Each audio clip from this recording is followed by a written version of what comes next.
Hello दोस्तों math में हमारा 1.2 एक्सरसाइज चल रहा था जिसमें हमने आपको क्वेश्चन नंबर 5 तक कंप्लीट करा दिया था।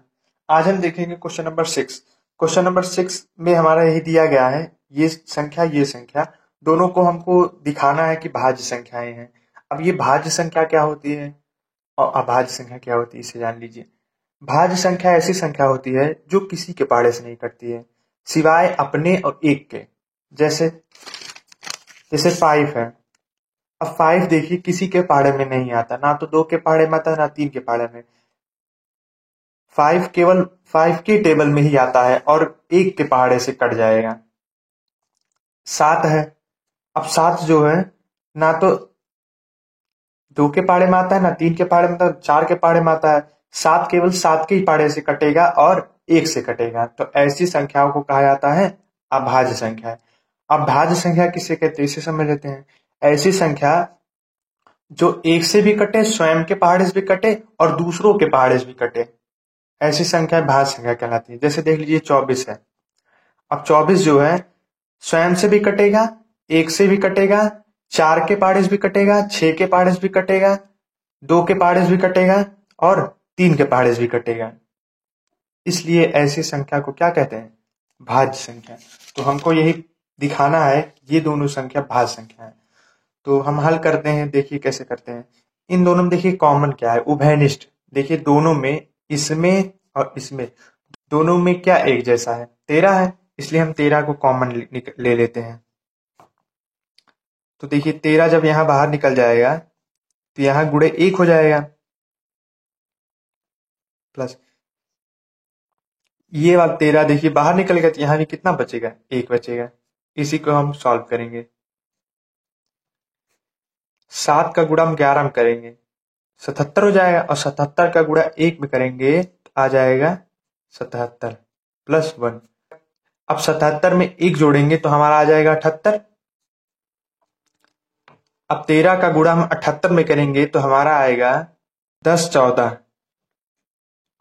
अब देखिए जो 10 14 है, ये 10 14 खुद के पहाड़े से भी कटेगा, 1 के पहाड़े से भी कट जाएगा और 2 के पहाड़े से भी कट जाएगा। इसलिए ये संख्या भाज्य संख्या होगी।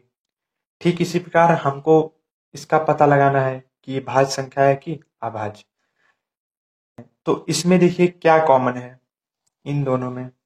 5 कॉमन है, 5 बाहर निकाल लेते हैं, उभयनिष्ठ। देखिए 5 जो है बाहर निकल गया तो यहां बचेगा 1 गुणे 4 गुणे 3 गुणे 2 गुणे 1 प्लस। अब ये 5 देखिए बाहर निकल गया तो यहां कितना बचेगा? 1।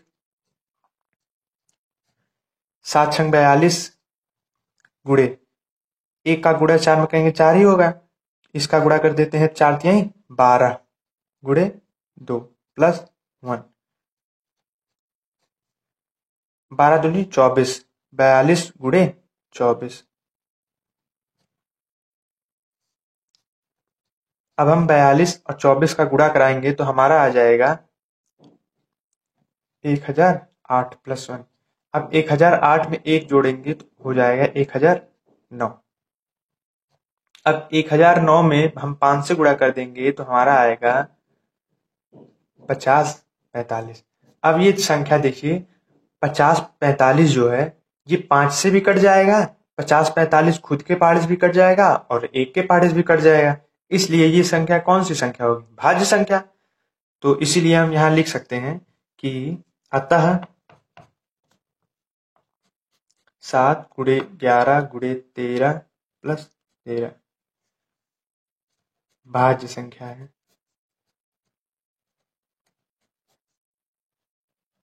ठीक इसी प्रकार इसमें भी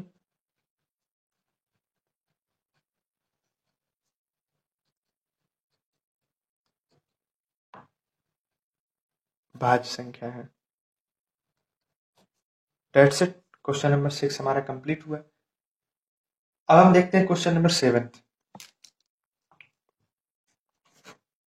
क्वेश्चन नंबर 7 में हमारा है, किसी खेल के मैदान के चारों ओर एक वृत्ताकार पथ है। तो ये एक वृत्ताकार पथ है। इस मैदान का एक चक्कर लगाने में सोनिया को 18 मिनट लगते हैं। तो मान लीजिए इस बिंदु से सोनिया जी ने यहां से चलना प्रारंभ किया 18 मिनट में।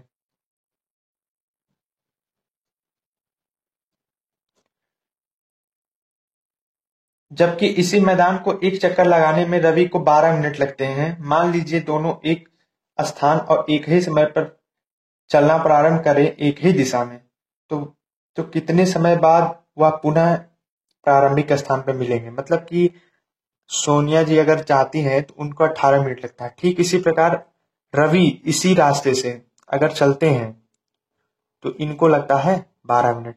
यहां से मतलब यहीं से यहां तक रवि जाते हैं तो लगता है 12 मिनट। ठीक, इसमें पूछा है कितने समय बाद वे प्रारंभिक स्थान पे मिलेंगे। तो इसमें आपको सिंपली क्या कर देना है, हमको निकाल देना है LCM। तो यहाँ 18 है और यहाँ 12 है, तो 2 का हम अभाज्य गुणनखंड कर देते हैं। 2 गुणे 9, 3 त्रिका 9। अब 2 हो जाए 2 गुणे 3 गुणे 3। ठीक इसी प्रकार इसका जब करेंगे तो आ जाएगा, इसका भी कर लेते हैं। 2 गुणे 2 तिहाई 6, 3 एकम 3। 2 गुणे 2 गुणे 3। अब हमने आपको बताया था HCF में क्या करना होता है, जो दोनों में कॉमन होता है वही हमारा HCF होता है। दोनों में क्या कॉमन है, 2 और 3। तो 2 गुणे 3 करेंगे कितना आएगा 6, मतलब HCF में हमारा आएगा 6। और LCM में हमने आपको बताया था जो संख्या बचेगी, कौन सी संख्या बची है, एक 3 बची है एक 2 बची है, इसका करा देंगे गुणा।